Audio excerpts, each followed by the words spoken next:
आणि त्या संगमनेर तालुक्यामध्ये मसवंडी नावाचं गाव आहे. खूप मी त्या गावचा लाडका महाराज आणि माझं ते गाव लाडके जवळ 89 सालापासून त्यांच्याकडे मी जातो, आजही जातो. मसवंडी छोटं गाव आहे, एक 100-150 घराचं खेळ असेल, 70-80 घर असेल तसे, आता नवीन झालेले. तिथं एका माणसानं 50-60 वर्षापूर्वी एका वाघिणीचं पिल्लू धरून आणलं. वाघिणीनं जन्म दिला 3 पिल्लांना 4 पिल्लांना काय दिले आणि ते बाजूला गेले. ते एक राहिलं, ते तिला भूक लागली असेल कुठंतरी, ती गेली असेल खाऊच्या शोधामध्ये. तेवढ्यात त्या माणसानं, आदिवासी भागातला मनुष्य, डोंगरात राहणार, त्यानं उचललं पिलवानी घेऊन आला.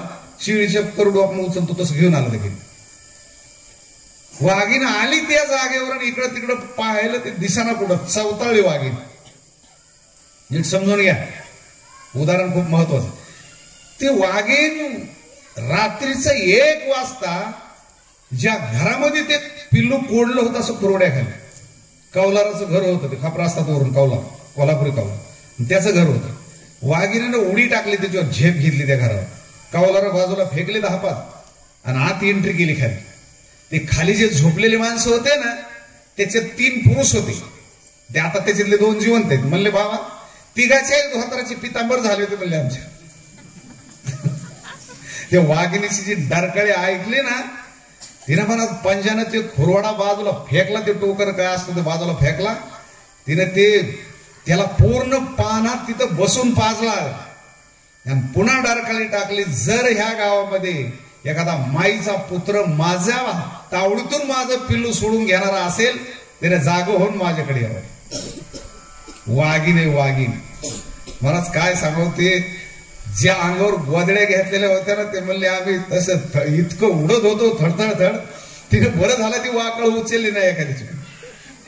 मस्त तिनं पाना पाजला आणि त्याला बगलेला घेतला आणि वर उडी टाकली आणि पुन्हा जाऊन डबल 2 डरकाळ्या टाकल्या तिने. अजून कुणाला हिंमत असेल लढायची माझ्या बरोबर, ती बछड्याला घेऊन गेली तिच्याबरोबर. उदाहरण संपलं.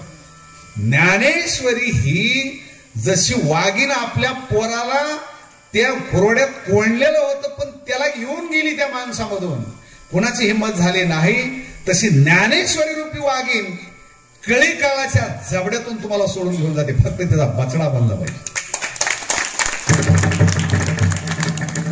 संसारात त्या खुरवड्यामध्ये कोंडलेली माणसं ती वाघीण तिच्या पोराला घेऊन जाते. तशी ज्ञानेश्वरीवर तुम्ही निष्ठा ठेवा, ज्ञानेश्वरीवर प्रेम करा, ती तुम्हाला घेऊन जाते. कळी काळातून तावडीतून ती तुम्हाला सोडवते. म्हणून ज्ञानेश्वरीला किंमत आहे. म्हणून ज्ञानेश्वरीची मिरवणूक काढली जाते, डोक्यावर घेऊन नाचल्या जातात. शपथ दिलेला ज्ञानेश्वरी असते. हे ज्ञानेश्वरी आणि आपलं भाग्य आपल्याला ऐकायला मिळतं.